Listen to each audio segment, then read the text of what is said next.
Assalamualaikum warahmatullahi wabarakatuh, teman-teman. Pada video kali ini kita akan membahas salah satu topik dalam mata kuliah English Syntax, yaitu kita akan membahas tentang words, ya. Words, kata, itu ada yang content words, ada yang function word. Content word itu bisa berdiri sendiri, ya, bisa bermakna, ya, walaupun berdiri sendiri. Contohnya noun, verb, adjective, adverb, ya, kata yang bisa berdiri sendiri. Yang kedua, ada juga yang function word, yang tidak bisa berdiri sendiri tapi memerlukan kata yang lain. Pada video kali ini kita akan membahas terkhusus tentang content word, ya. Yang pertama tentang noun. Noun itu memiliki beberapa fungsi di dalam kalimat. Yang pertama, noun functions, ya, as subject. Noun function as subject. Noun berfungsi sebagai subjek yang letaknya di awal kalimat. Contohnya, Jim has 5 children.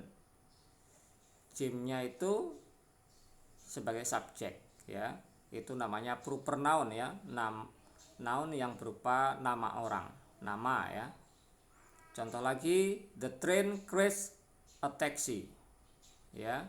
Train itu noun, ya. Train itu noun, dia itu posisinya sebagai subjek. Selanjutnya, noun functions as direct object.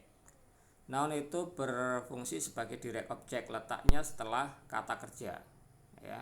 Letaknya setelah kata kerja. Contohnya, they killed a bandit, ya. A banditnya itu noun, dia itu berfungsi sebagai direct object. Contoh lagi, Bill bought a house. A house-nya itu direct object, ya, direct object, ya. A house itu noun yang berfungsi sebagai direct object. Selanjutnya teman-teman, noun function as indirect object, ya. Noun function as indirect object. Contohnya, the teacher gives the student assignment. Nah, ya, guru memberikan para siswa tugas, atau bisa dibalik, guru memberikan tugas kepada para siswa. Nah, ini nounnya berfungsi sebagai indirect object. Mana yang indirect object? The student, ya. Studentnya ini indirect object. Terus contoh lagi, Carlo sends Anna a flower, ya. Anna itu sebagai indirect object, ya. Anna itu sebagai indirect object. Selanjutnya teman-teman, noun functions as predicate nominative, ya. Noun function as predicate nominative itu ciri-cirinya letaknya setelah linking verb. Linking verb, ya, to be, ya, to be atau yang lain, ya. Biasanya to be, biasanya verb of sense, itu namanya linking verb, ya. Jadi nounnya itu letaknya setelah linking verb. Contohnya, David is the lecturer at the local college. Nah, ini lecturernya ini predicate nominative, ya. Noun berfungsi sebagai predicate nominative. Contohnya selanjutnya, Jenny is the captain of the women's football team. Nah, ini, ya. Captainnya ini sebagai apa? Sebagai predicate nominative, ya. Noun as predicate nominative. Selanjutnya teman-teman, noun functions as object of preposition, ya. Ini ciri-cirinya letaknya setelah preposition. Nounnya itu letaknya setelah preposition, ya. Contohnya, the boys played football in the backyard. Nah, ya, in the backyard kan itu preposition. Backyard itu noun, ya. Ini itu kan preposition. Ini namanya object of preposition. Contoh selanjutnya, Dad drove the car into the garage. Ya, into itu kan preposition. Jadi, ya, nounnya itu apa? Berfungsi sebagai object of preposition. Ya. Noun-nya berfungsi sebagai function as object of preposition. Selanjutnya teman-teman, noun functions as an appositive. Ya, appositive itu merupakan informasi tambahan dari subjek. Ya. Contohnya, my friend David delivered the good news to the director of the company. Nah, my friend itu subjek, Davidnya itu appositive. Ya, appositive. Contoh lagi, misalnya Susan, my sister, has moved to Florida. Nah, ini Susan itu subjek, sisternya ini sebagai appositive.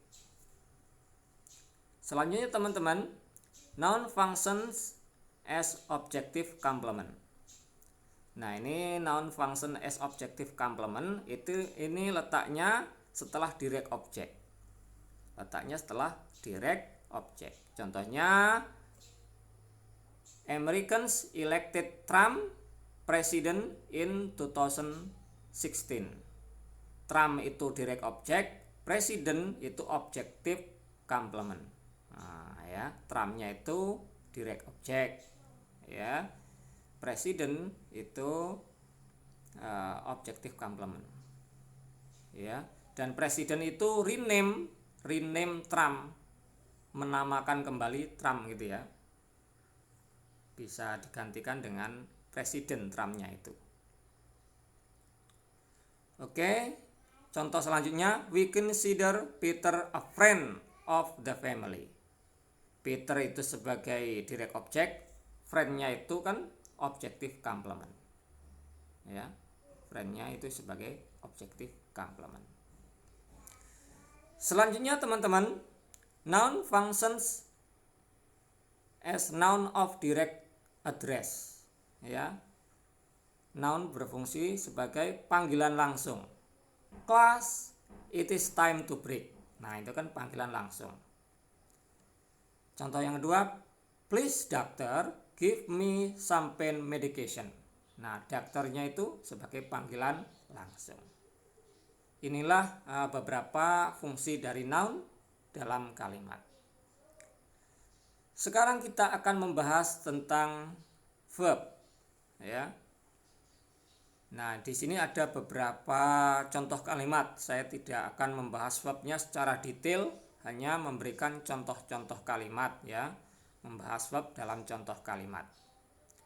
Yang pertama, the professor conducted a research. Nah, conducted-nya ini sebagai transitive verb. Mengapa ini disebut transitive verb? Karena setelah verbnya ini ada direct object, diikuti direct object. Berarti conducted itu sebagai transitive verb. Ya. Contoh yang kedua, a policeman coached two bandits. Nah, ini juga coach-nya itu sebagai transitive verb karena di sini ada bandit. Bandit itu apa? Direct object. Berarti coach-nya itu sebagai transitive verb. Ya. Contoh yang ketiga, Mr. Saifuddin went to Jakarta yesterday. To Jakarta ini bukan direct object, melainkan keterangan tempat, adverb. Berarti when-nya itu bukan transitive verb, melainkan intransitive. Intransitive, ya. Kata kerja yang tidak perlu objek. Selanjutnya, my father works in the office. In the office itu bukan objek, bukan direct object, ya, melainkan keterangan tempat. Sehingga works-nya ini, ya, namanya intransitive.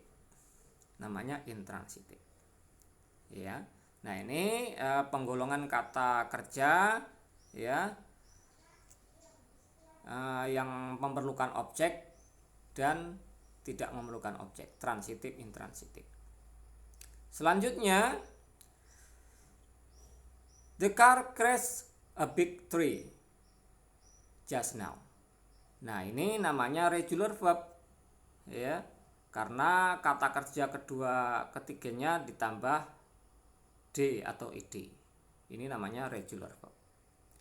Terus yang selanjutnya, they came here yesterday. Nah, ini namanya irregular verb. Ya, irregular verb. Dan ini intransitif karena tidak ada direct objeknya. Kalau yang crashnya ini transitif karena ada direct objeknya big tree. Selanjutnya, contoh selanjutnya, Mr. Smith was here just now. Nah, ini was-nya ini namanya linking verb. To be itu namanya linking verb ya, penghubung antara subjek predicate. Ya, itu namanya linking verb. Terus contoh selanjutnya, you look more beautiful. Look-nya ini namanya linking verb. Ya, linking verb. Ya. Terus I feel happy. I feel very happy. Feel-nya itu namanya linking verb. Selanjutnya teman-teman, kita akan membahas adjektif. Adjektif itu ada yang atribut adjektif, ada yang predikatif adjektif. Atribut adjektif itu letaknya sebelum noun. Ya, sebelum noun. Contohnya misalnya Mr. Smith bought a haunted house. Hauntednya itu letaknya sebelum noun. Itu namanya atribut adjektif. Contoh lagi, he explains an interesting lesson. Interesting itu namanya atribut ya, atributif ya, atributif adjektif. Ya, atributif adjektif. Letaknya sebelum noun. Terus contoh yang selanjutnya, your explanation is very confusing. Nah, ini namanya predicated ya, predicative adjective. Adjektif yang letaknya setelah linking verb. Nah, linking verbnya mana? Ini to be. Ini to be, ini linking verb. Yang selanjutnya, your story sounds interesting. Nah, ini ya, interestingnya namanya predicative adjective. Letaknya setelah linking verb. Mana linking verbnya? Sounds. Ya, your story sounds interesting. Contoh selanjutnya, my computer is not sophisticated. Sophisticatednya ini namanya predicative adjective. Letaknya setelah linking verb. Is not. Ya, is ya. Kemudian contoh yang terakhir, she looks unhappy. Unhappy-nya namanya predicative adjective. Letaknya setelah linking verb. Looks. Selanjutnya teman-teman, kita akan membahas adverb. Saya tidak akan membahas secara detail ya tentang adverbnya, ini hanya memberikan contoh di dalam kalimat. Contoh pertama, Laura is always late. Nah, always-nya ini namanya adverb of frequency ya, menunjukkan tingkat keseringan. Ya, adverb of frequency ya. Ada always, sometime ya. Terus apa lagi? Usually ya, itu menunjukkan tingkat keseringan, adverb of frequency. Ya. Terus he speaks very fluently. Fluently itu sebenarnya adverb juga, very juga adverb. Ya. Very itu adverb of degree, bisa juga qualifier ya. Fluently itu namanya adverb of manner, cara melakukan suatu kegiatan. Itu cuman nggak digaris bawah itu ya, fluently-nya. Sebenarnya itu adverb. Very itu qualifier, bisa juga adverb of degree. Fluently itu adverb of manner. Terus selanjutnya, the box is extremely heavy. Ya, extremely-nya itu adverb of degree ya, bisa juga qualifier. Terus contoh selanjutnya, the bus runs very quickly. Very-nya itu adverb of degree. Ya. Quickly-nya itu namanya adverb of manner. Cara melakukan suatu kegiatan, cara base-nya itu bergerak, melaju ya, caranya dengan cepat. Terus contoh yang terakhir, your answer is absolutely right. Absolutely itu ya namanya adverb of degree ya atau qualifier. Selanjutnya teman-teman, fungsi dari adverb itu untuk menjelaskan verb, menjelaskan adjektif, dan menjelaskan adverb yang lain. Jadi fungsi adverb itu ada 3, menjelaskan verb, ya, menjelaskan adjektif, dan menjelaskan adverb yang lain. Itu fungsi dari adverb. Ya. Demikian teman-teman, semoga video ini bermanfaat.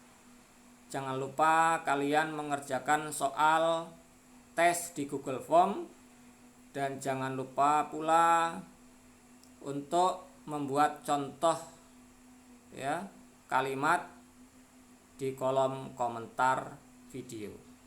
Terima kasih. Assalamualaikum warahmatullahi wabarakatuh.